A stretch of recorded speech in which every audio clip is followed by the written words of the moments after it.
decoding the Congress's mega dole scheme, which some are calling NEW-REGA, a play, of course, on NREGA. Now, 24 hours ago, Rahul Gandhi dropped a political bombshell by promising a minimum income guarantee. This means, he said, every poor person in India will have a minimum income. Today, he repeated this, first saying it will cover all Indians, then appearing to clarify that it is only meant for poor Indians. Anilabu Ambani, 30,000 crores. So now the Congress party has decided, if Mr. Narendra Modi can give a maximum income guarantee to 15 people, we are going to give a minimum income guarantee to every single Indian citizen. Congress party government after 2019 is going to guarantee a minimum income to every single poor Indian. It does not matter how much Narendra Modi tries. We are not going to allow two Indias. There is only going to be one India. We are not going to allow an India where 15 people can live like kings, can fly in private aeroplanes, can have anything they want. All right, very impassioned there, Rahul Gandhi, but where are the details? Because that's all he said. And now that the dust has settled, it is time to ask some hard questions and hopefully get some details of how this is going to work. Who will it benefit? How much will it cost? And of course, most importantly, where will the money come from? And hopefully to answer all of that, we have in the studio with us Praveen Chakravarti, who is the head of the Data Analytics Department of the Congress.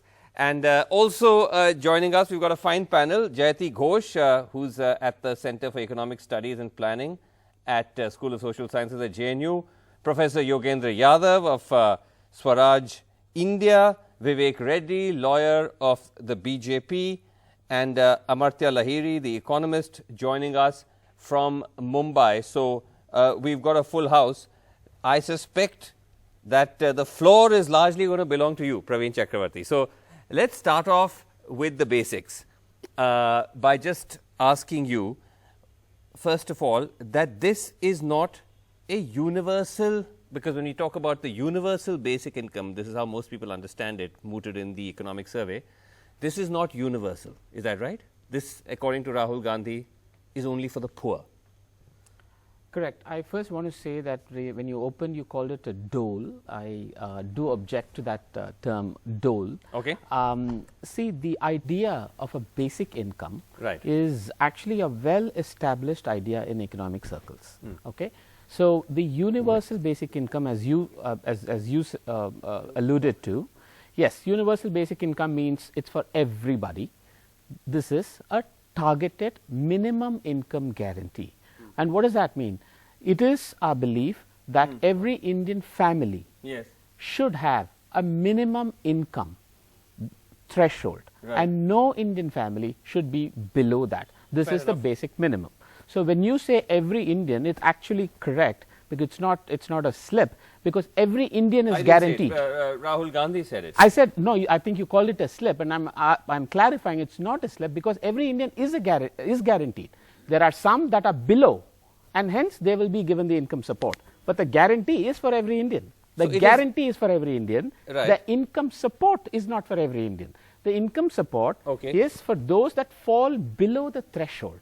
Fall below the income threshold, and hence you have to give them that extra support to be able to live. So it's, in a way, you are saying it is sort of targeted. It is really targeting. It is absolutely targeted. It is targeted at the poor. Now, then comes, of course, the question, firstly, as to what is the minimum threshold that you have determined. As you probably know, the economic survey fixed an amount which came to just about 7,000 rupees a year, about 600 rupees a month. What is the ballpark amount that you are looking at? So I will have to caveat all of this by saying all the details will be in the manifesto. What I can talk about is the broad structure. A, it's targeted, it's not universal. B, it is not a standard amount for everybody, it will be progressive in nature. Let me explain that. Let's assume that we assign, we think that the minimum income threshold for a family should be X. Let's say the bottom 10% of families Yes. are just 20% of X. Right. Then they will have to be given 80% of X as the gap to make up for see. that guarantee. So it is progressive in nature. So it's a top-up sort of a thing. It's exactly. It's so if you see 10,000 rupees you fix as a cap, if someone is earning 5,000 rupees, you top them up with 5,000. If And earning 7,000 rupees, they'll top them up with 3,000. But it will not be at the individual household level. It will be done at the decile, at the cluster level, right? So we have to. I'm laying out the contours of this. This is how it is different from universal basic. Right. Now, your question about what should that minimum income threshold be? So, like I said, the details will be in the manifesto, but there are ways to think about this. There are ways to think about what should the minimum, what is the per capita income, what is the cost of living, what is inflation. Sure. So, factoring in all of those, and there will be a certain minimum income threshold that we will arrive at.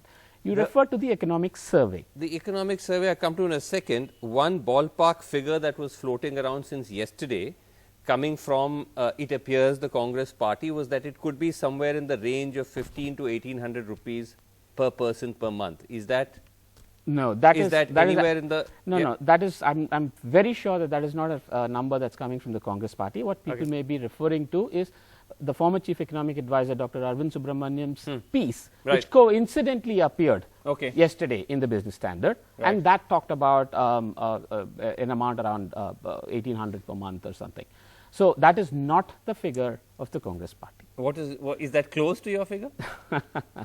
No, we will. So I can tell you, we're working out all the details. There are clear, and not just us in the manifesto committee. There are outside experts that are working with us in determining the structure of this. Okay, all right.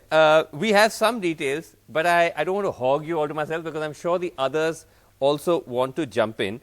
So let me start with each of you on the panel, because all of you in some ways have studied this or have looked at it, and I want to get your views on some of the points that Praveen has been making, starting with the idea that it is not going to be universal, it is going to be targeted. Is that, Yogendra Yadav, to you something which makes sense? Or could that be a problem? And then we'll go around. So first of all, I just wanted to say why everyone should welcome it. And it should be welcomed for two reasons. Right. One, because it indicates that this election will now be fought on questions of economy, real economy. To me, that's the most positive thing about it. You can disagree with the proposal, you can discard the proposal, but the fact that we are focusing on economy and focusing on the last person first, that to me is more important than any technical details of it. Okay. The second part is the design of it. On the design, yes, there are many questions, because the whole point of first point is to consider whether we want to think of universal basic income kind of thing or universal basic services. But I'm sure Professor Jayati Ghosh would have more to say on that, so I'll just leave that apart. The real question would be that targeting has usually been very inefficient in our system. So how would targeting take place is something that remains a concern. Right. But for me, the other big question is, no matter how you calculate, no matter how you fix the thing, the fact is it will cost you much more than the government has put in so far. So are you willing to raise more taxes? Because inevitably that will be required.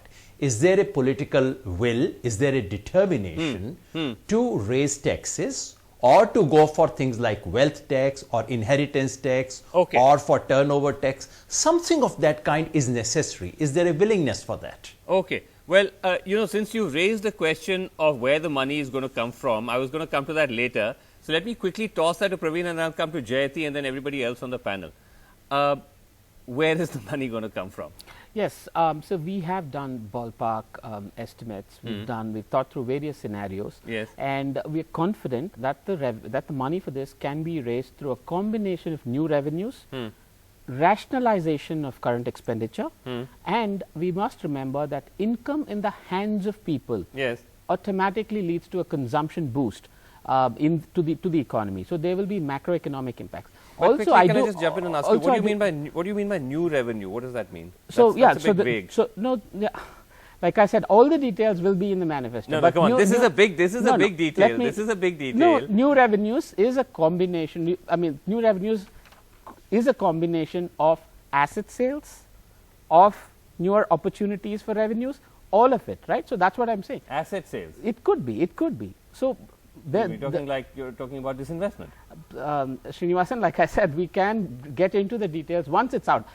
See, I will come back. I promise you, I will come back once we release these details. I do want to tell you that all of this is being thought through. Where will the money come from? Some would say that then if you haven't thought through the details, why jump the gun and make an announcement?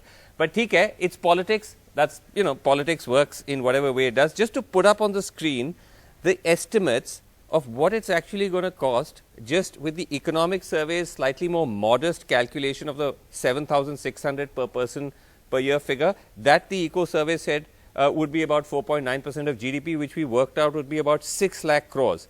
Now, if you go by the same 77% or whatever 70% coverage that the eco survey applied, and calculate that on the basis of this 15 to 1800 rupee figure, which you said is not your figure, which is the Arvind Subramanian figure, that's about 21,000 rupees per year. That comes to 17 lakh crores, which is 14% of GDP. So, these are huge numbers. No, can I point out that the same of course, author, you could say that this is, I mean, your numbers may be different, but I am saying we are talking about very, very big numbers. Even the author, the same author of the economic survey, Dr. Arvind Subramanian, has put out a revised scheme in which it costs him 1.5% of GDP. 1.5% of GDP, which is about okay, so then let me ask you the last question before I go to the others, since it's probably good to go through everything, which is of course the big question of whether you are going to be replacing current subsidies and schemes. And just to put those figures up on the screen for perspective, so broadly, and again we've just gone with economic survey data, if you look at subsidies like fertilizer and petroleum are about 1.3 lakh crores. The top 10 welfare schemes alone are about 1.7 lakh crores. This includes NREGA, PDS and so on and so forth. And what are called middle class subsidies in quotes are about 1.3 lakh crores. That's LPG, railways, income tax relief, so on and so forth. Sorry. Yeah, so on subsidies, and I think it's a good question. So, the way we are thinking about this, again, I'll lay out the broad structure. Subsidies is not just one catch-all term. There are subsidies in cash, there are subsidies in kind, there are merit subsidies, there are demerit subsidies. It is our belief that subsidies that are in cash could perhaps be subsumed, but not those that are in kind. So, we will have to go through every single scheme. It is not a carte blanche rule that all subsidies will be removed and this minimum income will replace all of this. So, I think there is a lot more nuance. There's a lot more nuance here is all I am trying to say. Okay, interesting. You are saying cash subsidies may be subsumed, but other forms of subsidies, for example, like food entitlements, right to work entitlements, those will remain. And also remember, there is a transition period. As we are transitioning to this scheme, you would think an income would automatically subsume some cash programs, but not in-kind programs. Jayati Ghosh, go for it. Yes. Well, you know, I mean, clearly it's a very smart political move because it preempts a budget speech in a sense and preempts any big announcements that this government may have sought to make. So, it's politically smart. But in terms of an idea, there's no doubt, as Yogendra has said, that there is so much that actually has to be worked out in terms of how you even define the difference between that minimum income that you propose and how are you going to identify all of the people and so on. But I would like to go back to this issue about providing a targeted basic income as opposed to providing universal basic services. I am really concerned that a government that is obsessed with just providing a cash transfer neglects the provision of good quality public services which are absolutely essential in health, in education, in nutrition, in sanitation, in a whole range of things, which would also provide much more public employment. But in fact, there are many things that the government could have done which it has not done, and even the previous UPA did not do. In terms of the universal pension, we still have a pension of 200 rupees that the central government provides, which is obscene. Now, in fact, there are states now, Telangana and Andhra Pradesh are providing 2,000 rupees for every adult. But we have been demanding, the Pension Parishad has been demanding half the minimum wage as a universal pension, which acts as a massive consumption boost also to the economy and which is more affordable and which doesn't require the kind of administrative details. Right. The maternity benefit, the maternity entitlement, which serves a different purpose. Okay. And it's not, just a sort of catch-all income, should be definitely increased to at least 8,000 per child. At the moment, they're restricting it. They're only providing it to the first child and all kinds of nonsense. Right. So there are many areas which have different purposes. Scholarships for disadvantaged and needy students. Right. You can't say we subsume all of these cash payments under a universal income. They serve different purposes. Okay, okay. And I really am worried that something like this Yes. would actually transfer government attention and resources. Okay, you've said a lot of these areas rather. I mean, there's nothing wrong so long as you actually add, not substitute. Okay, you've said a lot of things. Hold on, Praveen. I know you want to respond, and I'm of course going to allow you to do so. But let's try to unpackage some of the things she said, and which came up earlier as well with what Yogendra was saying. One, of course, is simply the question of selection. So how do you select, and not just select, like very, very specifically select, because if you're going to follow the stop-up model, people who are eligible, given the fact that, as we know in this country, we don't have income data? Yeah, so I'll come to how the targeting mechanism. Let's just take a step back. I think the idea of a basic income, call it universal basic income or minimum income, is perhaps the only economic idea that is actually accepted from everyone across the ideological spectrum, from the extreme left to the extreme right. It is, I don't think anyone is disputing the idea of putting money in the hands of the most needy. Sure. Okay, that's number one. We're past that, yeah. Yeah, so let's assume that, let's accept. If we do accept that this is a good idea, I will tell you why the time is right and ripe for us to do it now. Targeting. We can target today much better than we could even 5 years ago or 3 years ago. We do have tools of data, we do have tools of technology, we do have tools of... Give me an example, because like, often the socio-economic survey census is cited, but that doesn't actually count income, right? That tells you about economic status. So no, the socio-economic status, you can impute incomes. Income data today is available even with other, there are large census data that is available, including organizations like the CMIE. Okay, so we're not writing a cabinet note on implementation here. Okay. Let us be very clear. Okay, the idea is good. It can be done. The time is right. We have to remonetize India's economy. Okay, let's quickly go to some other panelists. We also have with us Saksham Khosla, who is joining us from DC. He is, or was at least, a research analyst with Carnegie Endowment. He wrote a fine critique of the economic survey proposals of the universal basic income. But first, Amartya Lahiri, are you convinced by Praveen's arguments, or do you think this thing is not thought through? Do you see this as yet another sort of populist gambit which could hurt the economy? Let me just start by saying that, this is, as Praveen said, this is one of these proposals that has universal, buy-in from both the left and the right. And primarily for one, very big reason, which is the fact that it's universal. It doesn't start choosing between who to exclude and who to include, which has been a traditional source of problems with our standard welfare delivery mechanisms or programs that we've had. But he's saying it's not universal. Of ways in which... Sorry to interrupt. He's that's what I was trying to say. That so that's exactly what I was trying to say. That one of the things that today what I'm hearing is that it's going to be targeted, not going to be universal. Sort of undoes a little bit of what had made these programs so universally liked on both the left and the right.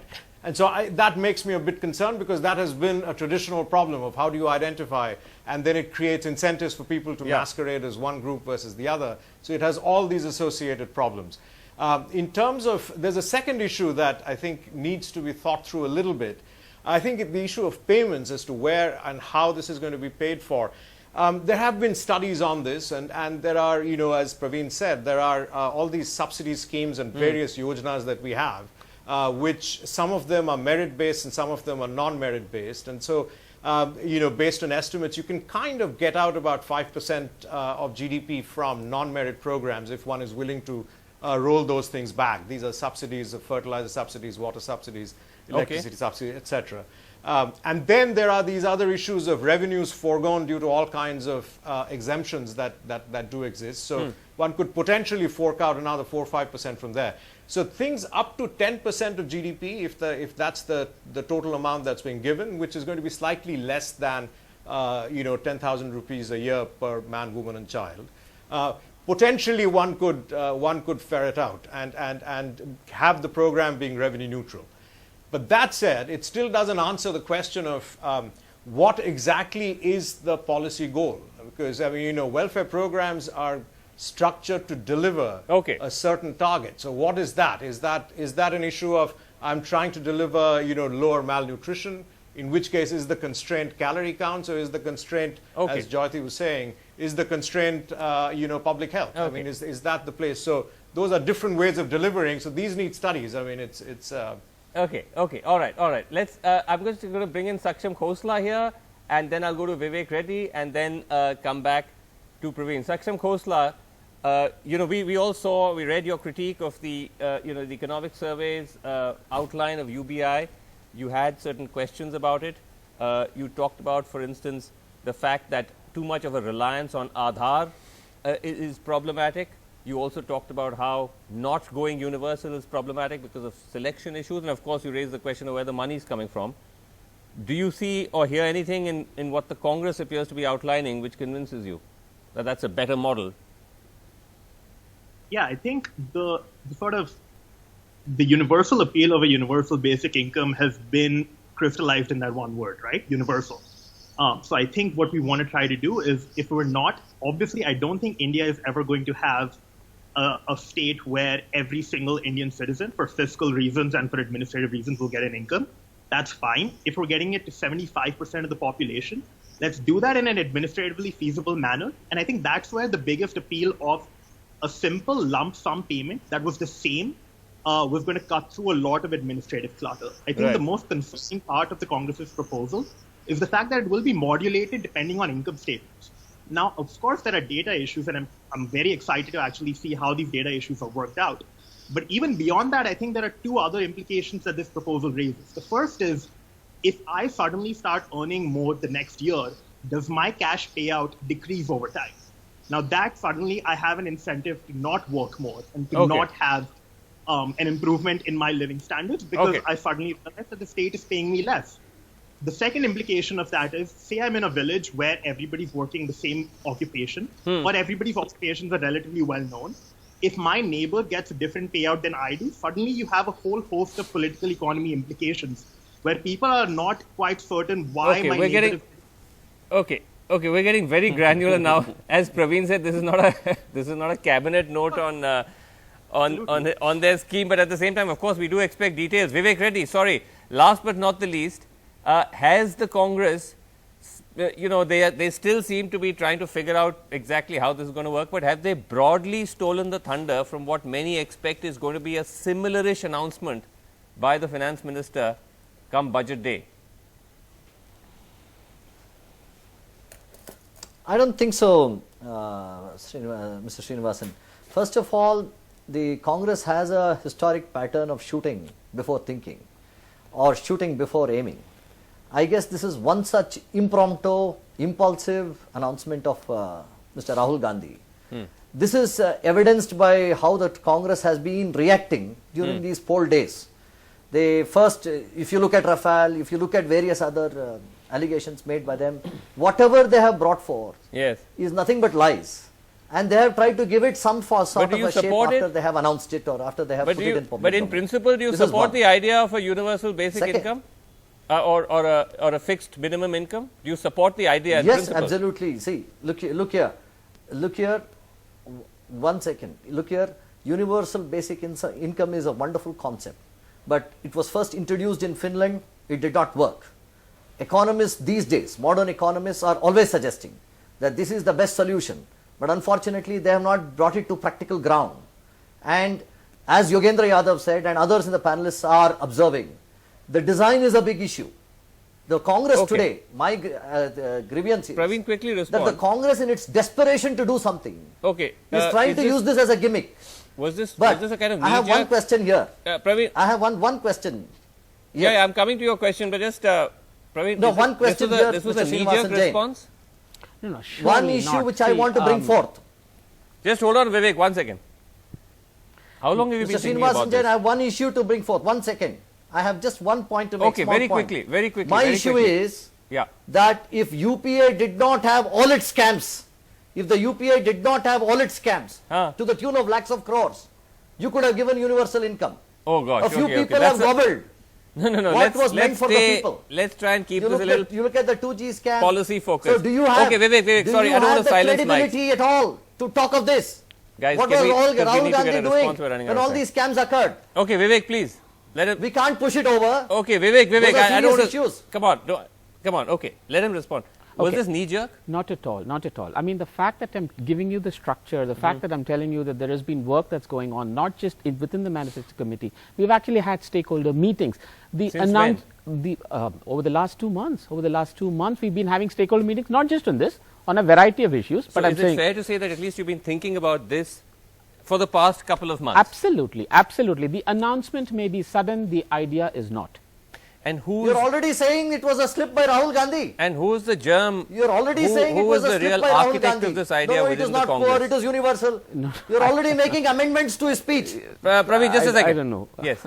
Who's the architect? No, there's no. There's a manifesto committee that that has discussed, deliberated. This Right. is had consultations. We continue to have consultations, which is why I keep coming back to the same point. Yeah. All the questions that have been raised, including by Amartya, how will we target? How will we pay for it? What will happen to current subsidies? All are questions Okay. that we've been thought through. That we will have details of all of this in the manifesto.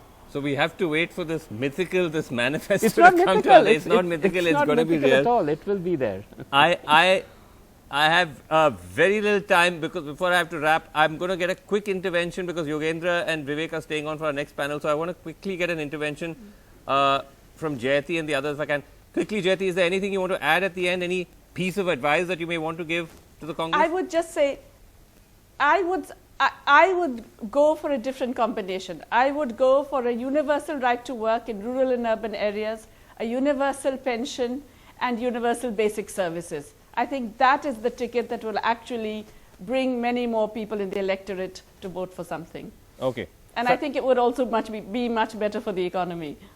All right. Saksham, quickly. 10 seconds. I think what we want to figure out is if we're shifting spending from one place, we want to make that less productive parts of the government that are being cut and not parts of the government that have provided benefits and services to all of India's poor. Right. Second, I think we want to have targeting done in a way that if people are excluded by accident or by design, there are grievance redressal mechanisms to address that problem.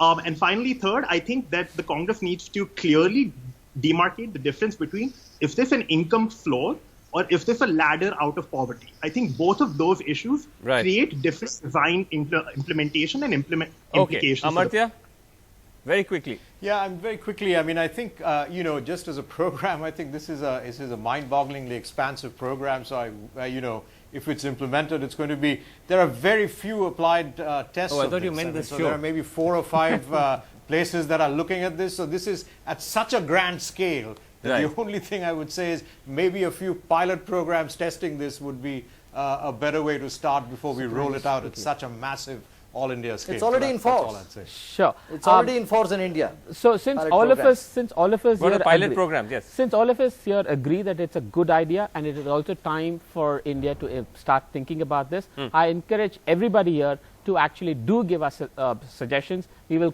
I promise you that we will consult all of you. Manifesto.inc.in is the place where you can give your suggestions. We will certainly consider those. Take suggestion from Mr. Modi, who has transferred 6,60,000 crores. Praveen, you can take suggestion from Mr. Modi, send it on who has transferred 6,60,000 crores through direct cash benefits. Send it. And like created a direct the cash architecture benefit, for you it. can send direct advice to I his think you must website. take first suggestion from him. Okay, all right. Thank you very much indeed for joining us. I need not send. It's already there. It's Go to the already Government there. of India portal. Okay, all right. We'll take a short break. Thank you very much indeed.